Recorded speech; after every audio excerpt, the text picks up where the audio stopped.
Ce mercredi 14 septembre, retour au tribunal pour R. Kelly. Déjà en prison pour des faits d'agression sexuelle sur mineurs, qui lui ont valu d'être condamné à 30 ans de réclusion, celui-ci était jugé par le tribunal de Chicago pour pédopornographie. Il a été reconnu coupable et devrait obtenir une peine, révélée plus tard, qui devrait aller de 10 à 90 ans de prison. Contrairement à la France, en effet, les peines s'accumulent aux États-Unis. Ce qui signifie que le chanteur, âgé de 54 ans, ne devrait vraisemblablement jamais sortir de derrière les barreaux. À noter que le jury, composé de 12 personnes, a mis environ 11 heures pour parvenir à ce verdict. Pendant le procès, des extraits de vidéos montrant des violences sexuelles commises par R. Kelly sur des jeunes filles, dont l'une n'avait que 14 ans, ont été diffusés.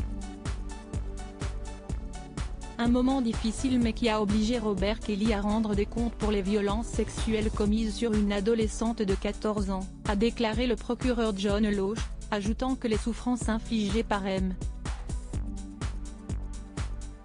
Kelly à ses victimes sont immenses. Il a ensuite salué la force, la détermination et le courage de celles qui ont témoigné lors du procès. Les condamnations et les procès enchaînent en tout cas pour R. Kelly, qui avait déjà été reconnu coupable en septembre 2021 à New York d'avoir piloté pendant 3 décennies un système d'exploitation sexuelle de jeunes, dont des adolescentes. Un système bien connu des gens du milieu.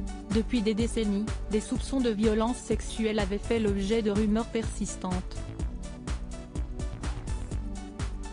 Cependant, l'artiste était longtemps parvenu à les faire taire avec des accords financiers prévoyant des clauses de confidentialité. Un monstre manipulateur, dans un milieu sordide. À noter que le procès a depuis été considéré comme une étape majeure du mouvement #MeToo. Pour la première fois, la majorité des plaignantes étaient des femmes noires qui accusaient un artiste noir. Les victimes avaient notamment pu expliquer par quel stratagème elles avaient été séduites. Beaucoup d'entre elles avaient rencontré la star à des concerts, après lesquels on leur glissait un petit papier indiquant les coordonnées de R. Kelly, leur promettant que celui-ci les aiderait pour leur carrière musicale. Au lieu de cela, elles se faisaient endoctriner dans le milieu sordide de R. Kelly, était forcée à des rapports sexuels et maintenue dans ce système par des mesures coercitives, selon l'accusation. En 1994, R. Kelly avait notamment épousé sa protégée, la chanteuse Aaliyah, alors que la jeune fille n'avait que 15 ans et lui 27. Remarié ensuite et père de 3 enfants, il avait été qualifié de monstre manipulateur et toxique par sa fille aînée.